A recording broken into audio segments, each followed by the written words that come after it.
तो हमारी जो परसों एक क्लास हुई थी उसमें बेसिक स्टार्ट हुआ था कि पीएचपी जो सर्वर साइड और रहता है। हाँ। अच्छा, पहले मैं क्या करता हूँ कि दिनेश जी आपको थोड़ा सा कुछ काम दे दूँ क्या? आपने ये कर्ड वाला कर लिया था?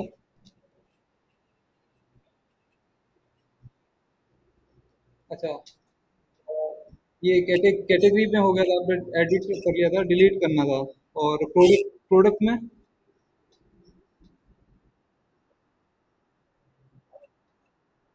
ठीक है, तो प्रोडक्ट वाला आप खुद से कर सकते हैं क्या?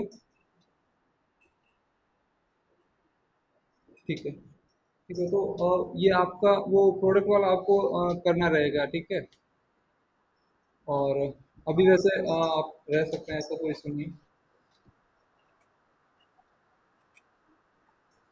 हाँ हाँ। ठीक है। तो जैम्प इंस्टॉलेशन कर लिया था, PHP server XAMPP installation, PHP की वर्जन्स हैं वो वर्जन देख लेते हैं हमने, पीएचपी के कौन कौन से वर्जन होते हैं। और माई एसक्यूएल के वर्जन चेक किए थे। माई एसक्यूएल के बाद में जो आया था, माई एसक्यूएल आई आया था, फिर आया था पीडीओ, जो कि एडवांस सिक्योरिटी के लिए रहता है पीडीओ।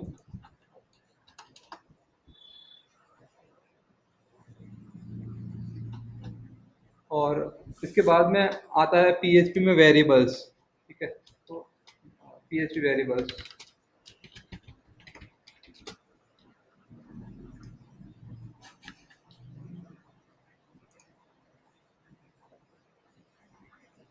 एक जो मेरा प्रोजेक्ट है अभी, जिस प्रोजेक्ट में हम काम कर रहे हैं वो है ये हरिओम पीएचपी। और यहाँ पे जब हमने ये लास्ट में बता चुके हैं कि जब भी कोई प्रोजेक्ट रन होता है तो सबसे पहले जो फाइल ओपन होती है वो होती है इंडेक्स डॉट पी ओपन होती है। ठीक है। हाँ, अगर मैं जैसे ये उसका यूज़र नेम है, सॉरी सर्वर है, सर्वर का नेम है। और जब भी मैं एंटर करता हूँ तो हमेशा जो फर्स्ट फाइल रन होती है वो इंडेक्स डॉट, जो भी फाइल होती है पीएचपी होती है, एचटीएमएल फाइल रन होती है। ठीक है। तो इंडेक्स मैं फाइल ओपन कर रहा हूँ यहाँ पे, इसमें मैं सबसे पहले पीएचपी के वेरिएबल्स, पीएचपी के वेरिएबल कैसे डिक्लेयर होते हैं, कैसे असाइन करते हैं, क्या होता है। तो बेसिकली पीएचपी वेरिएबल, जब हम बात करते हैं वेरिएबल, तो एक नाम होता है जिस नाम में जैसे नेम, ठीक है। यहाँ पे मैंने इसमें कोई वैल्यू असाइन करी है, यहाँ पे मैंने लिख दिया हरिओम। तो ये एक स्ट्रिंग है, ठीक है। और इसकी वैल्यू ये वेरिएबल कहलाता है, जो नेम है डॉलर नेम। और पीएचपी में जब भी वेरिएबल हम डिक्लेयर करते हैं, वेरिएबल डिक्लेयर करते हैं तो उसका नाम डॉलर से स्टार्ट करते हैं, ठीक है। और इसमें हम कोई भी स्ट्रिंग दे सकते हैं, इंटीजर इंटीजर दे सकते हैं यानी नंबर दे सकते हैं, फ्लोट कुछ फ्लोट दे सकते हैं यानी कि पॉइंट में कुछ वैल्यू दे सकते हैं, और डबल जो थोड़ा लंबा होगा। तो ये नेम है उसका, वेरिएबल का नेम, ये क्या क्या हो सकता है, पहले तो वेरिएबल का नेम।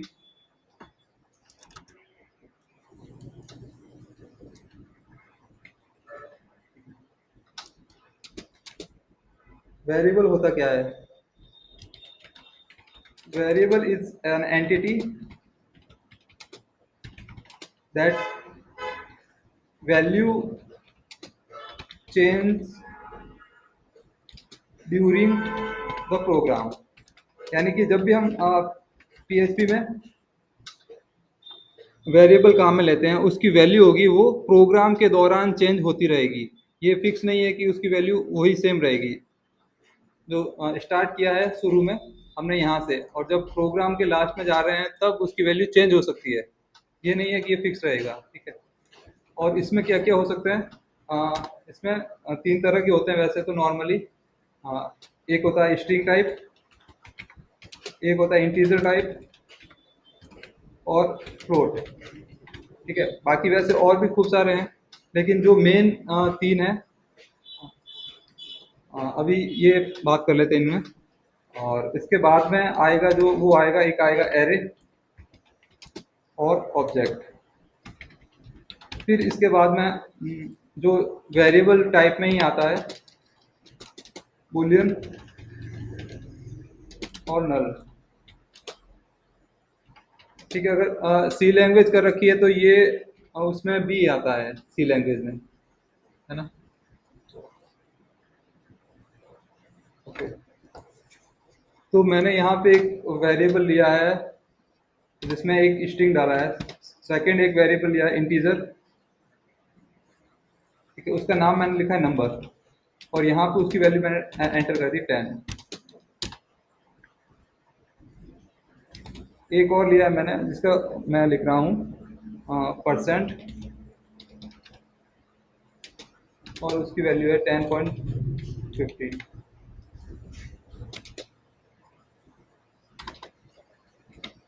और पीएचपी में अगर किसी वेरिएबल को डिस्प्ले करवाना होता है ब्राउज़र में, नॉर्मली हम ब्राउज़र में डिस्प्ले करवाते हैं, तो उसके लिए अगर एक ही वेरिएबल है तो इको लिखते हैं, अगर हमारे पास में एरे है तो हम प्रिंट आर लिखेंगे, जो आगे काम आएगा प्रिंट आर, ठीक है।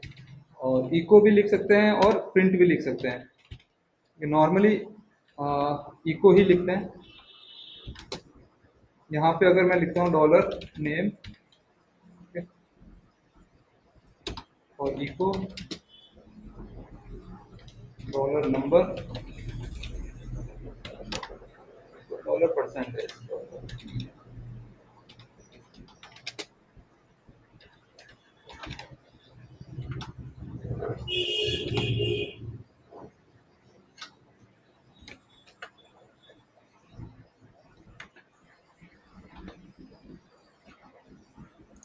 अब इसको मैं ब्राउज़र में देखता हूँ कि इसकी वैल्यू क्या मिलेगी मुझे, ठीक है।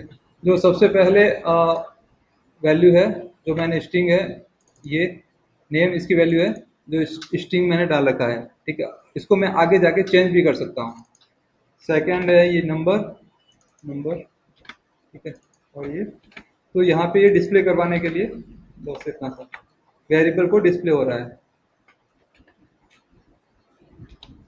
ठीक है। तो यहाँ पे उसने स्ट्रिंग प्रिंट किया, फिर नंबर प्रिंट किया, और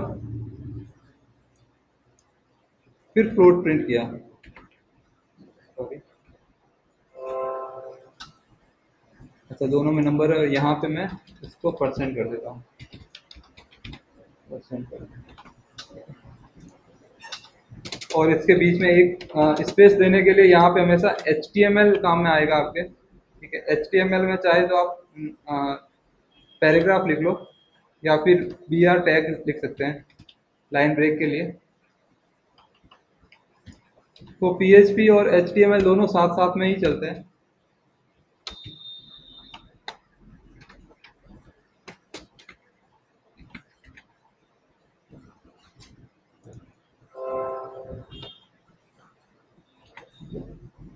यहाँ पे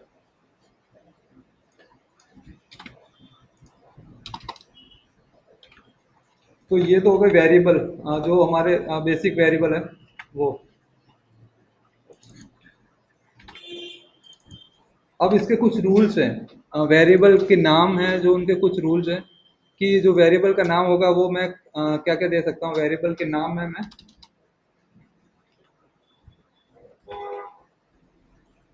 जो वेरिएबल का नाम होगा वो हमेशा A to Z मैं ले सकता हूँ, यानी कि उसमें स्मॉल ए से लेके जेड तक कोई भी नेम ले सकता हूँ, कैपिटल ए से जेड तक ले सकता हूँ, ठीक है। और कोई नंबर ले सकता हूँ, नंबर 0 to 1, जैसे सी लैंग्वेज में होता है वैसा, ठीक है। यहाँ पे स्पेशल कैरेक्टर अलाउ, इसमें अलाउ नहीं होता है वेरिएबल का नाम उसमें, ठीक है। A to Z आ जाएगा। फिर और क्या ले सकता हूँ मैं, इसमें अंडर स्कोर काम में ले सकता हूँ, अंडर स्कोर, वेरिएबल का नाम है।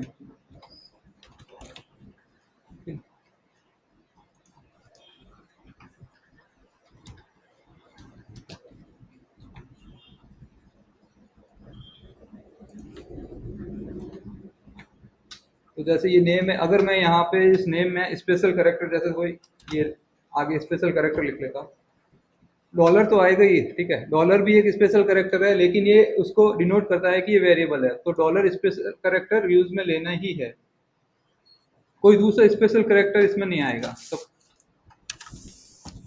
ठीक है, अगर मैंने यहाँ पे एंड लिख लिया या डॉलर के बाद में मैंने परसेंट लिख लिया, ठीक है, तो ये एरर दे देगा यहाँ पे वेरिएबल के नाम में। ठीक है, syntax error, percent expecting variable, यहाँ पे वेरिएबल एक्सपेक्टिंग कर रहा है। क्यों एक्सपेक्ट कर रहा है वेरिएबल? क्योंकि आगे डॉलर लगा हुआ है, इसलिए इसको, ठीक है। और मैं यहाँ पे इसका नाम में मैं जीरो नंबर, कोई नंबर है, सपोज ये नंबर है, नंबर दे सकता हूँ, लेकिन नंबर क्या होगा, स्टार्टिंग में नंबर मैं नहीं दे सकता, ठीक है, line number return different variable, ठीक है। तो यहाँ पे मैं जो नंबर है वो दे सकता हूँ, लेकिन उसका वेरिएबल के नाम के आगे मैं नंबर नहीं दे सकता हूँ, पीछे उसका नंबर मैं दे सकता हूँ। और तीसरा है रूल है कि अंडरस्कोर, ठीक है, तो मैंने यहाँ पे अंडरस्कोर दे दिया यहाँ पे,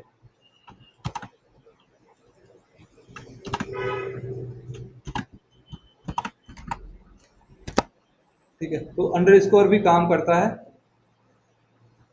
तो वेरिएबल के तीन जो नियम है इसके नाम में, कि हम इसमें क्या क्या दे सकते हैं। वेरिएबल का नाम होता है A to Z, small A to Z, capital A to Z, numbers आ सकता है, और उसमें अंडरस्कोर आ सकता है। स्पेशल कैरेक्टर होगा वो नॉट अलाउड होगा।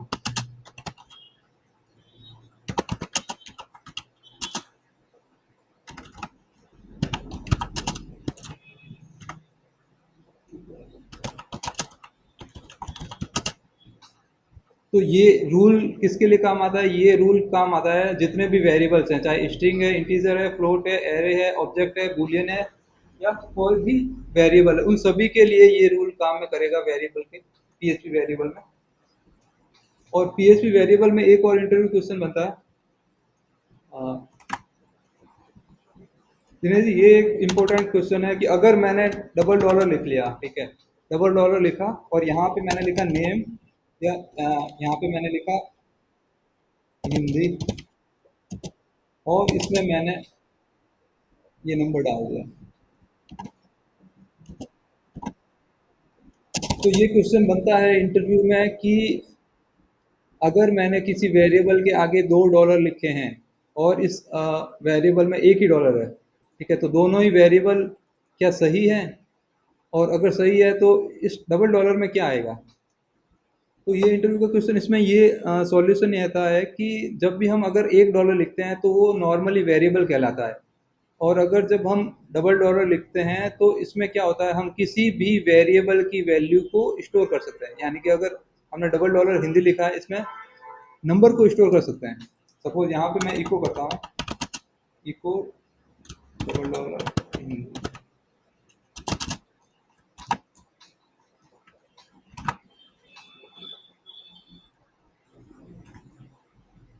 लाइन नंबर 12,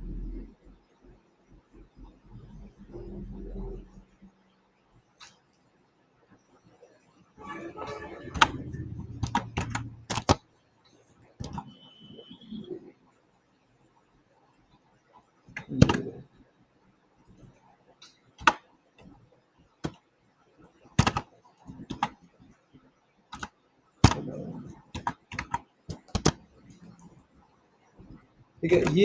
ये रूल किस में काम आता है? ये आता है पीएचपी का जो लेटेस्ट वर्जन है, अभी जो पीएचपी में जो वर्जन आ रहे हैं ना, तो उस वर्जन में है, और मेरे इसमें शायद पुराना वर्जन है। तो ये एक इम्पोर्टेंट क्वेश्चन बनता है यहाँ पे कि डबल डॉलर का क्या मतलब होता है, किसी भी वेरिएबल के आगे डबल डॉलर लिखा है तो उसका क्या मतलब होता है। तो ये देखना आप कि इसमें एक वेरिएबल को हम स्टोर कर सकते हैं, ठीक है। तो नॉर्मली ये तो हो गया वेरिएबल्स, और इसके बाद में आते हैं हम एरे पे। सेकंड एरे, पीएचपी में सेकंड डेटा टाइप, ये डेटा टाइप कहलाते हैं सी लैंग्वेज में भी, और पीएचपी में भी डेटा टाइप ही कहलाते हैं, ठीक है। सेकंड इसमें आता है एरे, ठीक है। तो एरे को डिक्लेयर करने के लिए, एरे क्या होता है? सी लैंग्वेज में इसकी एक डेफिनेशन है नॉर्मल सी, कि array is a collection of homogeneous data, ठीक है। होमोजीनियस का मतलब एक ही तरह के डेटा इसमें आ रहते हैं। एक ही तरह का मतलब होगा कि जैसे या तो हम नंबर डाल सकते हैं या फिर इसमें कैरेक्टर डाल सकते हैं या फ्लोट, यानी कि एक ही तरह के डेटा रहेंगे।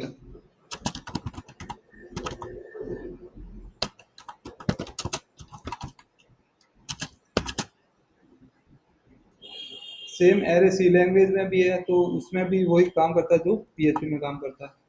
तो यहाँ पे एक एरे हम हाँ इसका लेते हैं, इसको बंद कर रहे हैं फिलहाल।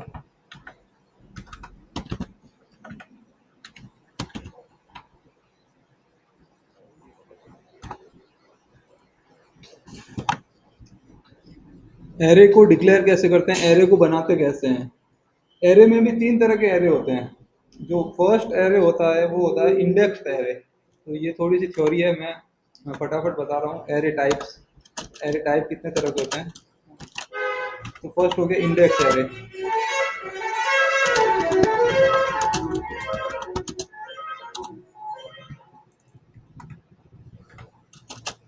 इंडेक्स एरे क्या होता है?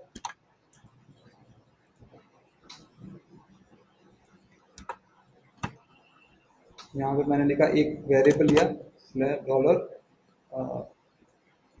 और इसमें मैंने यहाँ पे मार्क्स इक्वल टू एक एरे लिया, और यहाँ पे अब इसमें पीएचपी लैंग्वेज में जैसे ही मैंने एरे लिखा तो इसका देखो कलर है ना जो चेंज हो गया, क्योंकि ये कीवर्ड है। तो हमेशा ध्यान रखना है जब भी हम कीवर्ड लिखेंगे तो उसका कलर चेंज होना चाहिए। अगर कीवर्ड का कलर चेंज नहीं हो रहा तो इसका मतलब आपने जो फंक्शन लिख रखा है, जो लाइब्रेरी फंक्शन है, उसमें कुछ न कुछ गड़बड़ जरूर है। तो ये एक लाइब्रेरी फंक्शन है, तो जब भी मैंने लाइब्रेरी फंक्शन लिखता हूँ तो उसका कलर चेंज होना चाहिए। और मैंने इसमें जैसे मार्क्स डाल दिए,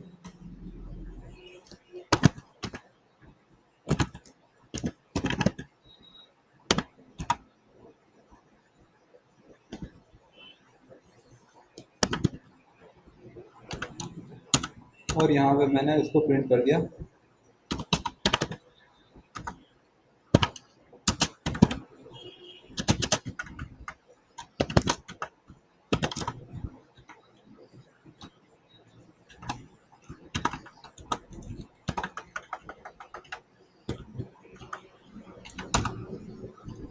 तो एरे को प्रिंट करने के लिए हमें पता है कि प्रिंट आर लिखते हैं हमेशा, और यहाँ पे इसके अंदर डॉलर मार्क्स।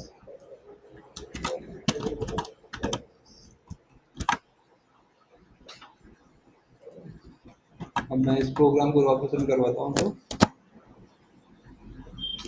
तो ये एक एरे है, और इसमें जो इसकी की है, की यानी कि कौन से नंबर पे स्टोर है ये एरे। तो जीरो एलिमेंट पे क्या स्टोर है? 80, वन एलिमेंट पे 90, सेकेंड एलिमेंट पे 99, थर्ड, फोर्थ, ऐसे ये हमेशा एरे हमेशा जीरो से ही स्टार्ट होता है। ठीक है, ऐसा नहीं होगा कि वन से स्टार्ट होगा एरे की।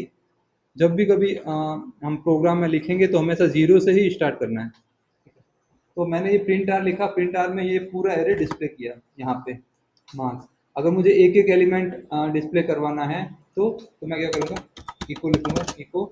ठीक है, और वेरिएबल एरे का नाम मार्क्स, और मुझे कौन सा एलिमेंट प्रिंट करवाना है। अगर मुझे जीरो एलिमेंट प्रिंट करवाना है तो मैं जीरो लिखूंगा, अगर मुझे फोर्थ एलिमेंट प्रिंट करवाना है तो मैं फोर्थ लिखूंगा। ठीक है, तो यहाँ पे जो फोर्थ एलिमेंट था 80, एरे का फोर्थ एलिमेंट 80 था, तो वो प्रिंट होगा। अगर मैं 3 लिखूंगा, 2 लिखूंगा, 1 लिखूंगा, तो वो ऐसे अकॉर्डिंग उसके अकॉर्डिंग प्रिंट करेगा। ठीक है ना, ये तो हो गया इंडेक्स एरे। अब एरे में जो फर्स्ट एरे है वो इंडेक्स एरे, सेकंड हो गया एसोसिएटिव एरे।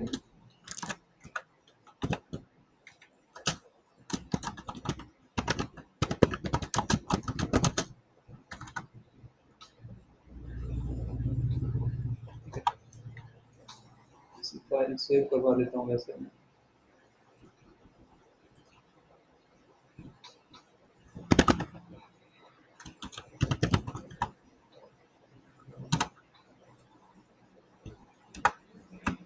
एसोसिएटिव ये है जो इंडेक्स एरे का एग्जांपल है। यहाँ पे मैं लिख लेता हूँ इंडेक्स एरे।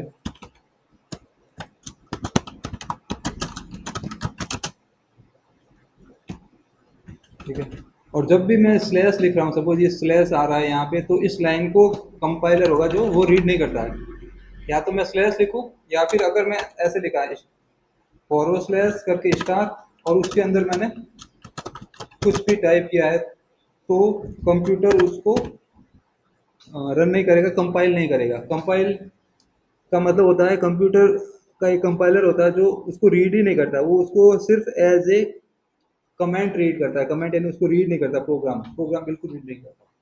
तो ये कमेंट डालने के लिए हमें, कि हम चाहें कि भाई सिर्फ ये प्रोग्रामर है जो उसी के पढ़ने के लिए है, कि भाई हम क्या कर रहे हैं, क्या लिख रहे हैं, प्रोग्रामर की जानकारी के लिए। ठीक है, तो ये कमेंट होते हैं। कमेंट कैसे लिखे, या तो स्लैश लिख लीजिए, फॉरवर्ड स्लैश, या अगर मल्टीपल लाइन्स है तो मल्टीपल लाइन्स में फॉरवर्ड स्लैश स्टार, और इसके अंदर जो भी लिखेंगे वो कंप्यूटर इसको कंपाइल नहीं करेगा।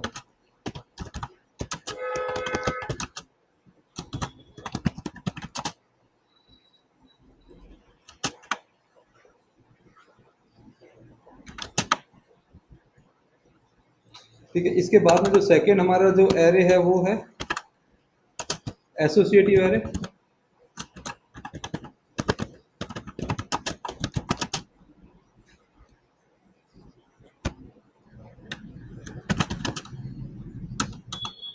एसोसिएटिव एरे में सपोज मैंने यहाँ पे लिया है एरे मार्क्स, ठीक है, और एरे यहाँ पे फर्स्ट में डाला मैंने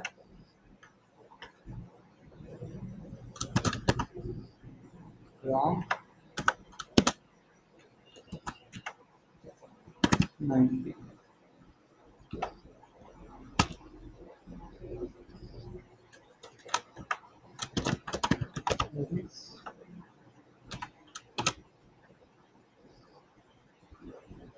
और 99।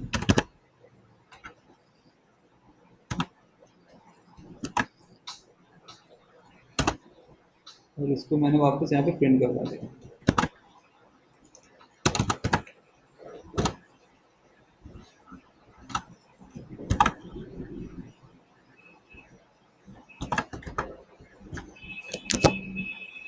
तो ये कहलाता है कि इसमें जो इंडेक्स की जगह पे 0 1 2 3 4 की जगह पे मैंने क्या लिखा, कोई भी वैल्यू लिखी है, कि भाई जो राम है उसके 90 मार्क्स हैं, जो हरीश है उसके 99 मार्क्स है।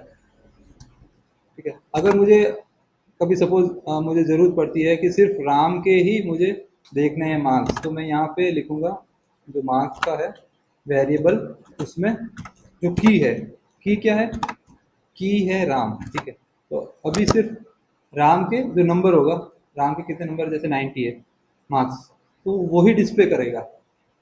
तो ये कहलाते हैं एसोसिएटिव एरे। तो फर्स्ट हो गया इंडेक्स एरे। इंडेक्स एरे में 0 1 2 3 इंडेक्स फिक्स रहती है, हमेशा 0 से ही स्टार्ट होगा।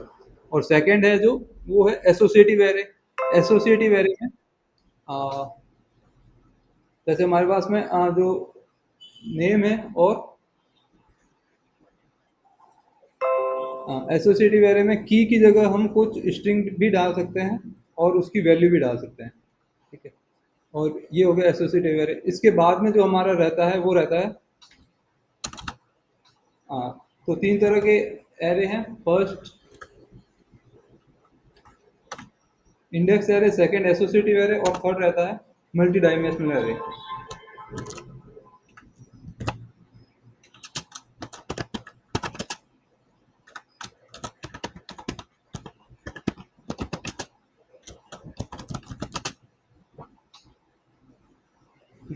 हाँ, मल्टी डायमेंशनल एरे क्या होता है, कि जैसे एक ही एरे के अंदर और भी दूसरे एरे हैं।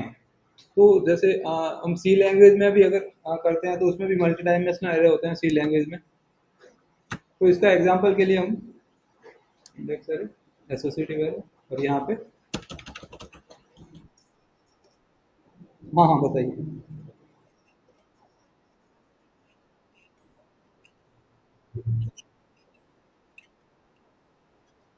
अच्छा, ये कंफ्यूज, तो हम क्या, ये क्या है वेरिएबल, हम क्या कर कर रहे हैं, वेरिएबल कर रहे हैं। ठीक है, तो वेरिएबल की वैल्यू सबसे पहले ही हमने कहा था कि वेरिएबल वो होते हैं जिनकी वैल्यू होती है वो प्रोग्राम के दौरान बदल सकती है, कभी भी बदल सकती है।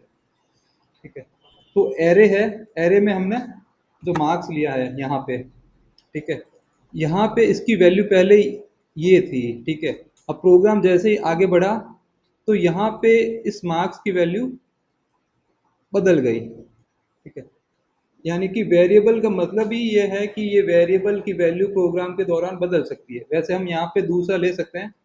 ठीक है, तो यहाँ पे मैं ले लेता हूँ एसोसिएटिव एरे, एज ए कंफ्यूज नहीं हो, लेकिन वेरिएबल तो हमेशा चेंज होता है एसोसिएटिव।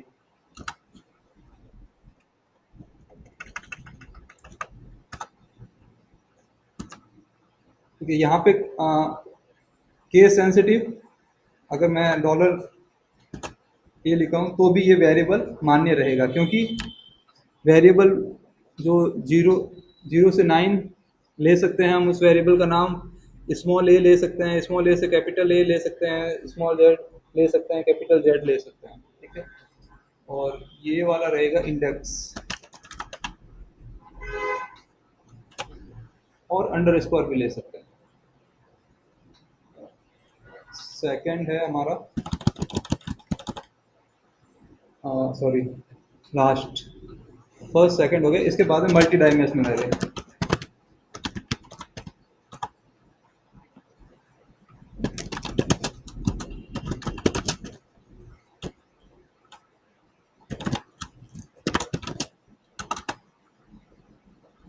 ठीक है, मल्टी डायमेंशनल एरे जिसमें कि जैसे हमारे पास में अगर हमें मैट्रिक्स, अगर मैट्रिक्स होता है, जो अगर ट्वेल्थ में किसी के मैथ्स हो तो मैट्रिक्स में क्या होता है कि हम ऐसे वैल्यू स्टोर करते हैं 1 2 3। ठीक है, और डिफरेंट वैल्यूज होती है, ये अलग अलग वैल्यूज होती है। ये तो मैं एग्जांपल ले रहा हूँ 1 2 3, बाकी इसमें इसकी जगह कुछ भी हो सकता है, नाम भी हो सकता है। अभी मैं नंबर ले रहा हूँ। ठीक है, और ये एज ए इसको कमेंट करा देता हूँ।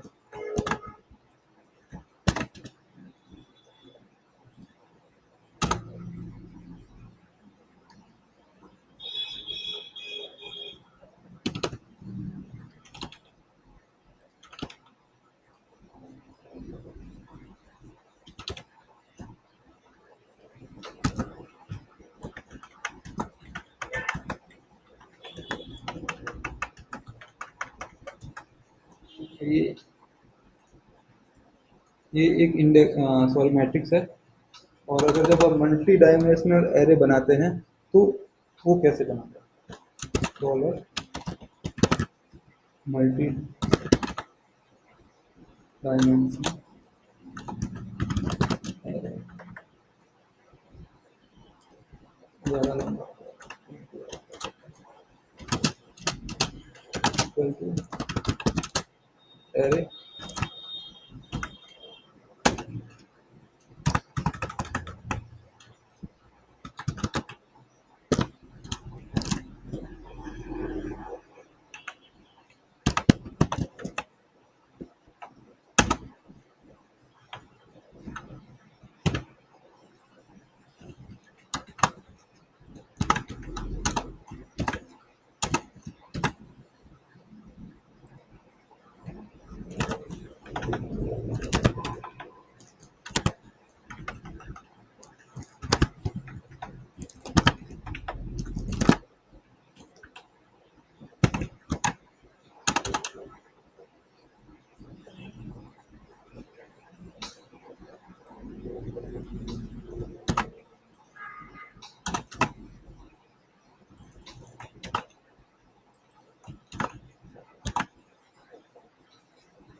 ठीक है, तो मल्टी डायमेंशनल एरे क्या होता है, कि हमें एक जैसे मैट्रिक्स बनानी है, मैट्रिक्स में हमने एक ही एरे के अंदर और भी एरे रहते हैं, जैसे ये पूरी एक वेरिएबल कहलाएगा। ठीक है, एक ही वेरिएबल जिसका नाम है रहेगा मल्टी डायमेंशनल एरे। ठीक है, अब इस वेरिएबल को स्टोर करवाना है एक एरे में। ठीक है, तो ये उसका जो पेरेंट एरे है, इसमें ये इसके चाइल्ड एरे रहेंगे। इस पूरे को स्टोर करवाने के बाद में ऐसे इसका जो वे होता है, और फिर हमने प्रिंट आर कर दिया है मल्टी एरे को। तो एरे के अंदर जो सारे एरे हैं वो प्रिंट हो जाए यहाँ पे। जैसे एक एरे है जिसमें 0 एलिमेंट पे एक दूसरा एरे है, और जिसमें क्या क्या वैल्यू है, क्योंकि ये इंडेक्स एरे है तो 0 1 2 पे 0 1 2 है। इसकी जगह मैं नाम भी दे सकता हूँ, वैसे अभी मैंने नंबर्स डिस्प्ले किए हैं, इसकी जगह मैं नाम भी दे सकता हूँ।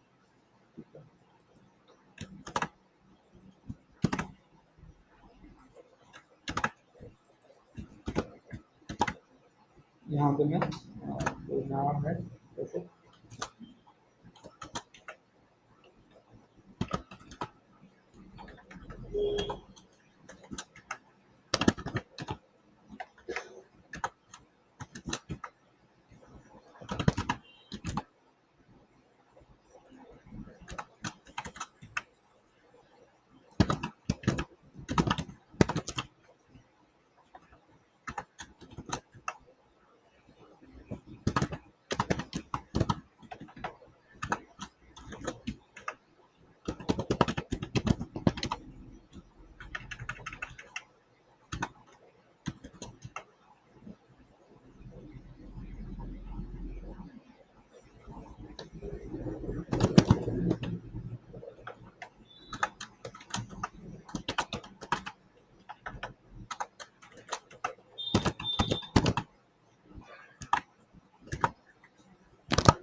ठीक है। तो मल्टी डायमेंशनल एरे में एक एरे में जो फर्स्ट इंडेक्स है, फर्स्ट एरे का 0 इंडेक्स है, इस पे 0 एलिमेंट पे क्या है, कार है, 1 एलिमेंट पे बाइक है, सेकंड एलिमेंट पे, और अब जो सेकंड इंडेक्स है इस पे ये चीज़ है, तो थर्ड इंडेक्स है इस पे ये चीज़ है। तो ये एज ए स्टोर करने का एक तरीका है, एक वेरिएबल वैल्यूज को स्टोर करने का तरीका है। तो हम पहले से बता चुके हैं कि वेरिएबल क्या होता है। वेरिएबल में हम कोई भी वैल्यूज स्टोर कर सकते हैं, ठीक है। तो ये डेटा टाइप्स है वैल्यूज स्टोर करने का एक तरीका इसमें। और जैसे हमने ये स्टोर किया है, ओके, अभी हमें जैसे इसको फैच करवाना, तो फैच करवाने के लिए हमने क्या लिखा, प्रिंट आर। प्रिंट आर में इसने मल्टी डायमेंशनल एरे को प्रिंट कर दिया। अभी सपोज हमें सिर्फ है ना ये पूरा एरे प्रिंट नहीं करना, हमें सिर्फ ये रॉकेट ही चाहिए प्रिंट करवाने के लिए, या इसमें से ये चाहिए, ठीक है। तो हमें देखना पड़ेगा कि कौन से पोजीशन पे है। तो सबसे पहले जो एरे का नाम है, इको लिख लेते हैं, इको एरे का नाम या वेरिएबल का नाम, ठीक है। तो कॉपी कर लेते हैं यहाँ से, जिससे कि कुछ एरर नहीं आए, ठीक है। और इसके बाद में हमें पिछले जो वो थे वो 1 डायमेंशनल एरे थे। यहाँ पे जो इंडेक्स मार्क्स है ये 1 डायमेंशनल एरे था।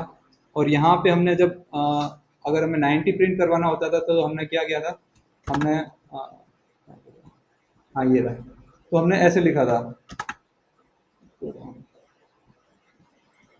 ऐसे लिखा था यहाँ पे, ठीक है। तो क्या हो रहा था कि जो राम के नंबर है, मार्क्स हैं, तो वो डिस्प्ले कर देता था, ठीक है। और अगर इंडेक्स एरे में हम लिखते थे तो क्या लिखते थे यहाँ पे, echo dollar index underscore marks, और ब्रैकेट में हमने अगर 0 1 2 3 4, अगर हमें 4 वैल्यू चाहिए तो 4 लिखते थे ऐसे।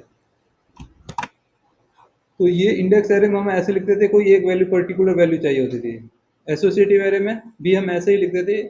और जब मल्टी डायमेंशनल की बात कर रहे हैं हम, तो इसमें अगर हमें कोई एक वैल्यू ही चाहिए, जैसे ये वाली वैल्यू चाहिए, ये वाली वैल्यू है, तो इसमें कहलाते हैं, ये रो कहलाती है, एक रो, फर्स्ट सेकंड रो, और ये थर्ड रो। और यहाँ पे ये कहलाती है कॉलम, कॉलम कहलाता है ये। तो ये 1 4 7 first column, 2 5 8 second column, 3 6 9 third column. तो ये एक रो हो गई, और ये कॉलम हो गए, 3 कॉलम हो गए, ठीक है। तो अभी हमें जैसे साइकिल प्रिंट करवानी है, ठीक है। तो ये कौन सी रो है, ठीक है, ये फर्स्ट रो है। और फर्स्ट रो का मतलब यानी कि इसमें एक से स्टार्ट नहीं होता है, एरे हमेशा 0 से स्टार्ट होता है, क्योंकि ये देखो यहाँ पे एरे होगा ना, वो 0 से स्टार्ट होगा, तो यहाँ पे हम लिखेंगे 0, 0 रो पे हमें कौन सा कॉलम चाहिए, 1 2 3, थर्ड कॉलम, तो ये भी 0 से स्टार्ट हो रहा है, तो 0 1 2, ये यहाँ पे, ठीक है। और अगर इसको मैं डिस्प्ले करवा देता हूँ, यहाँ पे देखना, ठीक है, यहाँ पे आ गया साइकिल। साइकिल कहाँ पे है, साइकिल है 0 एलिमेंट यानी कि फर्स्ट रो, फर्स्ट रो पे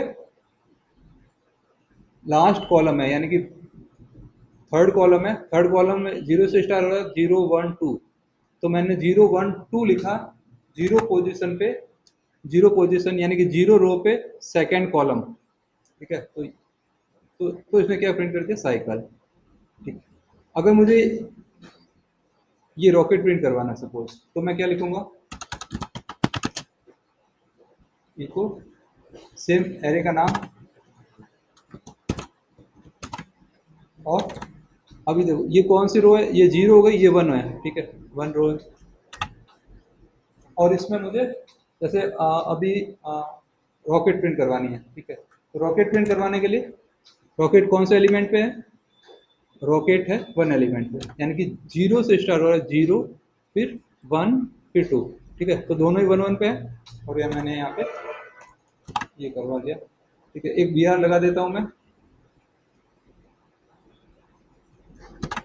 ठीक है, बी आर, अब बी आर पता ही है, एक HTML का टैग है जो कि लाइन ब्रेक करता है,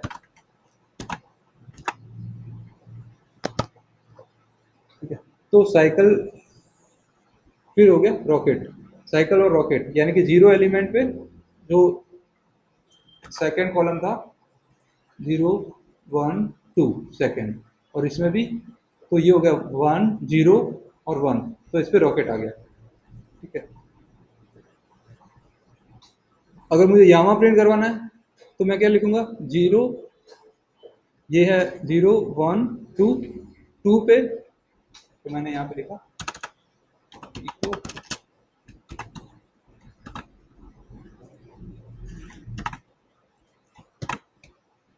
0 1 2, तो मैंने 2 पे लिखा, और यहाँ पे यामा कौन से पे है, 0 1 2, ठीक है, तो दोनों ही 2 2 पे है, और मैंने यहाँ पे प्रिंट करवा दिया,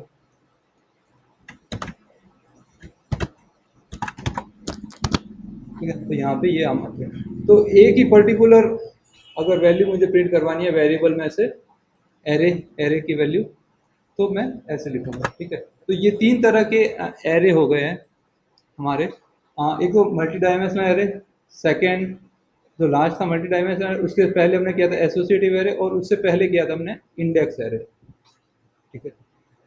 तो यहाँ तक तो कोई कंफ्यूजन अगर है तो बता दीजिए, या आगे चलें,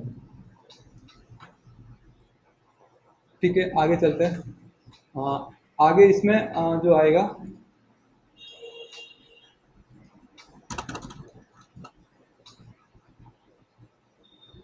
ठीक है, बुलियन, जो वेरिएबल टाइप है बुलियन, और आगे बुलियन आता है, एक नल आता है, नल, ठीक है। ये अभी काम में नहीं आ रहे हैं, इसमें बुलियन में तो नॉर्मली ट्रू और फॉल्स स्टोर रहता है, और जो वेरिएबल में नल स्टोर रहता है, ठीक है। तो ट्रू फॉल्स और नल, तो ये हम ज़्यादा कोई इसमें बड़ा टास्क मुझे नहीं लग रहा है, फिर भी देख लेते हैं, ठीक है। तो हमें अगर कोई वैल्यू वेरिएबल है जिसको हमें ट्रू और फॉल्स स्टोर करवाना है सपोज, ठीक है, तो उस वेरिएबल का नाम लिख लिया हमने, और उसमें स्टोर करवा दिया ट्रू। तो अब देखो, जैसे मैंने ट्रू लिखा तो ये इसका कलर चेंज हो गया, ठीक है, तो यानी कि ये ट्रू एक कीवर्ड है। तो पीएचपी में जितने भी कीवर्ड्स हैं, उनकी सभी की, जैसे ये कीवर्ड्स है, ये कीवर्ड है, उनको हम वेरिएबल में काम में नहीं ले सकते। जैसे अगर मैंने यहाँ पे ट्रू लिखा है और उसमें मैं कुछ वैल्यू स्टोर करवा रहा हूँ, तो वो नहीं चलेगा। अगर मैंने उसके आगे डॉलर लिखा है, डॉलर ट्रू, ठीक है, तो ये चलेगा, क्योंकि ये एक, आगे मैंने डॉलर लिख लिया है। लेकिन अगर मैंने ट्रू लिखा है और इसके अंदर मैं कुछ करवा रहा हूँ, कुछ स्टोर करवाने की कोशिश कर रहा हूँ, तो वो नहीं होगा, वो एरर दे देगा, ठीक है, कि भाई ये ट्रू क्या लिखा है आपने। और कंडीशन इसकी जगह मैं फॉल्स भी लिख सकता हूँ, ट्रू फॉल्स। ठीक है, तो कंडीशन इसमें फॉल्स स्टोर हो गया। और वैसे ही एक और होता है नल। नल यानी कि इसमें मैंने अभी कुछ भी स्टोर नहीं करवाया, ना तो बुलियन है, ना इसमें इंटीजर है, ना एरे है, कुछ भी नहीं है, सिर्फ नल आएगा। ठीक है, तो ये हो गया है इसमें वेरिएबल्स। वेरिएबल्स लगभग कंप्लीट है। और इसके में कुछ क्वेश्चन, इंटरव्यू क्वेश्चन जो पूछे जाते हैं नॉर्मली, वेरिएबल्स के बहुत सारे क्वेश्चंस बनते हैं। जैसे वेरिएबल का नाम, सपोज वेरिएबल का नाम किसी ने ऐसे लिख लिया कि अंडरस्कोर लगा लिया, ऐसे अंडरस्कोर, और फिर यहाँ पे नाम लिख लिया और फिर अंडरस्कोर लगा दिया। और यहाँ पे जैसे कोई फाइल का नाम लिख लिया, जैसे index.php। ठीक है, तो ये रन करेगा या नहीं करेगा, या कोई ऐसे लिख रहा है। तो इसमें बहुत सारे इंटरव्यू के क्वेश्चंस बनते हैं। ठीक है, नॉर्मली क्वेश्चन तो बनेंगे ही, क्योंकि वेरिएबल एक पूरा ही बड़ा टॉपिक है। अ, मैंने वैसे एक क्लास में कंप्लीट करने की कोशिश की है, क्योंकि हम थोड़ा थ्योरी पे कम कर रहे हैं, हम प्रैक्टिकल पे ज़्यादा फोकस कर रहे हैं। तो इंटरव्यू क्वेश्चन में सारे अधिकतर थ्योरी के क्वेश्चन पूछे जाते हैं। 80%, 70% थ्योरी होता है, और 30% रहेगा जो प्रैक्टिकल क्वेश्चन होता है। यानी कि जैसे 35 क्वेश्चन हैं, उसमें से 6 क्वेश्चन जो थ्योरी के होंगे, जो बड़े क्वेश्चन होंगे, और बाकी के वो होंगे मल्टीपल चॉइस के क्वेश्चन, जो जितने भी अधिकतर इंटरव्यू लिए जाते हैं इसमें बड़ी कंपनीज में। तो इसके इंटरव्यू क्वेश्चंस आप देख लेंगे। और तो कुछ क्वेश्चंस अभी देख ही लेते हैं वैसे, क्योंकि आज वैसे क्लास सारा वेरिएबल पे ही चल रहा है।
तो एक यहाँ से क्वेश्चंस आप टेस्ट दे सकते हो। और भी मैं क्वेश्चंस होंगे जो पीएचपी वेरिएबल से रिलेटेड होंगे, वो मैं आपको भेज दूंगा। Okay, PHP variable questions. Which special character is use to represent a tab. ये नॉर्मली क्या है, ये पीएचपी में भी होता है, और इसमें भी होता है। तो इसमें स्लैश टी अगर लिखते हैं, तो जैसे सपोज अगर मैंने यहाँ पे इको लिखा, इको स्लैश, जैसे स्लैश बी आर लिखा ना, अगर मैं स्लैश टी लिखता हूँ, तो क्या होगा कि वो एक टैब का जितना स्पेस छोड़ देगा, टैब टैब जितना। ठीक है, which of the following is correct declaration. Declare करते हैं जब हम वेरिएबल को, तो इसमें करेक्ट डिक्लेरेशन कौन सा है। ठीक है, तो अब ये आ गया है आपके इसमें ऑब्जेक्ट और उप्स वाला आ गया, ऑब्जेक्ट ओरिएंटेड प्रोग्रामिंग वाले क्वेश्चन हैं ये। तो इसमें वेरिएबल डिक्लेयर, क्योंकि स्टैटिक उसी में काम में लिया जाता है अधिकतर। तो यहाँ पे एरे दिया है, एरे में देखो ये फर्स्ट एलिमेंट पे एक डाला है, फिर स्ट्रिंग डाला है, फिर थ्री डाला है। ठीक है, और इसमें एक वेरिएबल लिया है जिसमें ये यहाँ पे ये भी करेक्ट ही है। और करेक्ट डिक्लेरेशन, करेक्ट, ये आपके ऑब्जेक्ट ओरिएंटेड का है फिर भी। ठीक है, तो ये हम उसमें जब करेंगे तो देख लेंगे।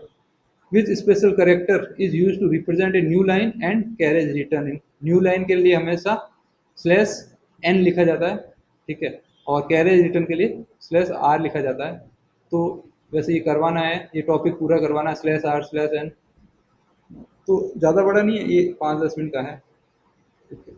और what is the correct syntax to define a constant. ठीक है। हाँ, ये कांस्टेंट अभी हमने जो टॉपिक किया है वो किया है वेरिएबल का।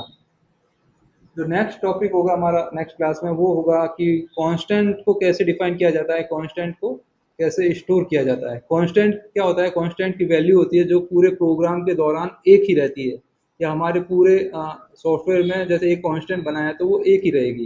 लेकिन वेरिएबल होगा वो प्रोग्राम के दौरान उसकी वैल्यू चेंज हो सकती है। तो कांस्टेंट वाला हमें करना है फिलहाल। अब कह रहा है what is the data type of the variable. ये एक वेरिएबल लिखा है इसने इज फॉल्स करके। ठीक है। अब इसमें एक वैल्यू डालनी है विद द वैल्यू फॉल्स, और उसमें मुझे एक वैल्यू कौन सी डालनी है कि फॉल्स वैल्यू डालनी है। ठीक है। तो ये कौन सा वेरिएबल होगा? तो ये वेरिएबल होगा बूलियन, क्योंकि अब अभी हमने किया था बूलियन वेरिएबल जिसमें क्या क्या आते हैं, ट्रू और फॉल्स दो आते हैं। What is the data type of variable dollar num with the value 10।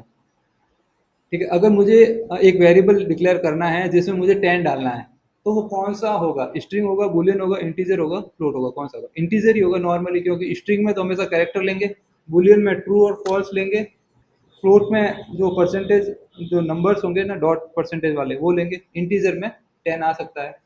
Okay. Which of the following is valid constant name in PHP.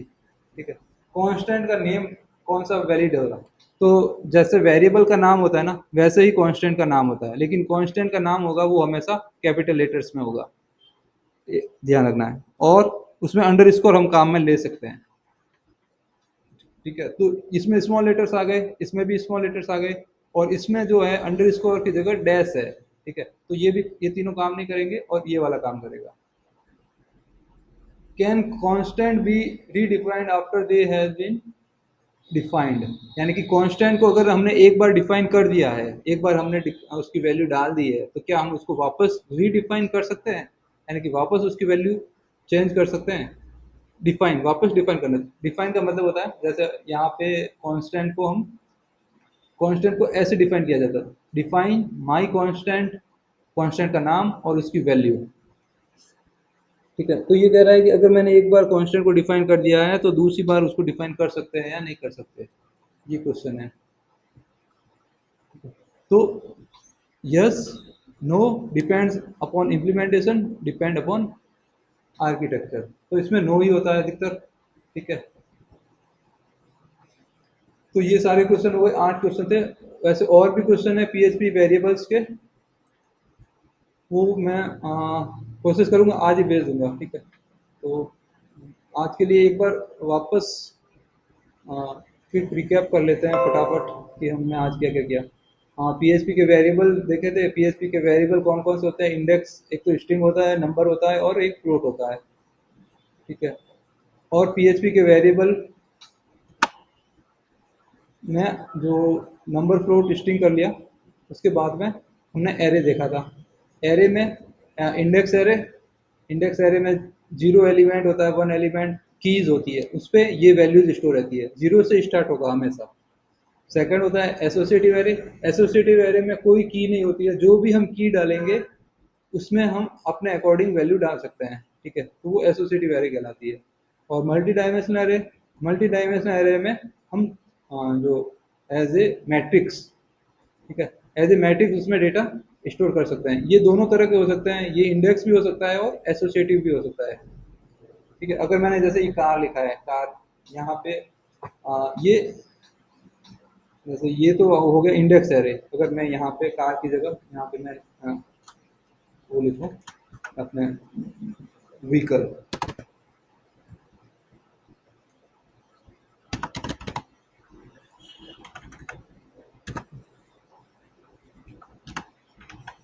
और यहाँ पे मैंने ये दिया,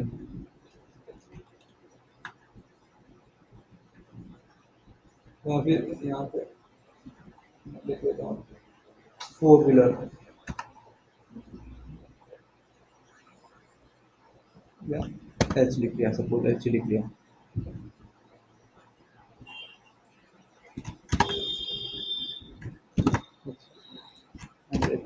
तो ये ये इंडेक्स एरे है, ये एसोसिएटिव एरे हो गया इसके अंदर। अब मैं इसको जो प्रिंट करता हूँ, प्रिंट करवाने के लिए यहाँ पर, ठीक है, तो इसने सिर्फ एक ही प्रिंट किया है, ये associative array index index array है और उसके अंदर सिर्फ एक ही वैल्यू आई है, एच एच। यहाँ पे मुझे कुछ दूसरा देना होगा, एच ई देना होगा, एच सी देना होगा, क्योंकि ये एसोसिएटिव एरे है, H C H E H, ठीक है। ठीक है, तो अब ये एसोसिएटिव एरे में इनकी की भी चेंज हो गई है और इसकी वैल्यू भी चेंज हो गई है, ठीक है। तो आज के लिए इतना ही रखते हैं। और ये भी एसोसिएटिव हो सकता है, ठीक है? कोई क्वेश्चन हो तो पुटअप कर सकते हैं, ठीक है ना? कोई क्वेश्चन नहीं है? वीडियो का लिंक मैं शेयर कर दूंगा, और इसका ये जो फाइल है वो भी मैं शेयर कर दूंगा गिटहब पे।